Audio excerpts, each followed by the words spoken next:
తెల్లటి పొలంలో నల్లటి గింజలు అవి ఏంటి? బొబ్బల. తెల్లటి పొలంలో నల్లటి గింజలు బొబ్బలు కాదు. కారు కాదు. మీరు డైలీ ముట్టుకుంటారు దాన్ని. తెల్లటి పొలంలో తెల్లని స్నాక్స్.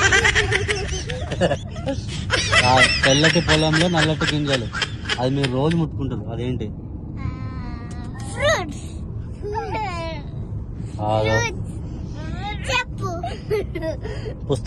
పుస్తకంలో అక్షరాలు. మీరు రోజు ముట్టుకునేదే కానీ మీరు స్నాక్స్ తినే మాట్లాడిండ్రు. పుస్తకాలు మనకు అలవాట్లేదు కదా.